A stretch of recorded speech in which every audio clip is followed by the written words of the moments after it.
এই হেয়ারে যে কাটিংটা হয়েছিল সেই কাটিংটা তোমরা আগের ভিডিওতেই দেখেছো। আর এটা হচ্ছে স্পা, লরিয়াল স্পাটাই করেছি। আর তোমাদেরকে অনেকেই জানো না ব্যাপারটা, যারা নর্মালি স্পা করো তারা অনেকেই জানো না কার চুলে কি স্পা। অনেক রকম স্পা হয় জানো তো।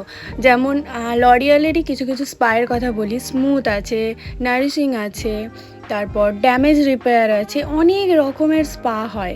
তো তোমরা যারা না ভাবছো যে কেউ 300 টাকায় স্পা করে দিচ্ছে বলে দৌড়ালাম, কিন্তু 300 টাকার পেছনে তোমাদের ভাবতে হবে তোমার চুলের জন্য এক্স্যাক্ট তোমার যেটা প্রয়োজন, যে স্পা প্রয়োজন সেই স্পাটা কিন্তু তোমরা পাবে না।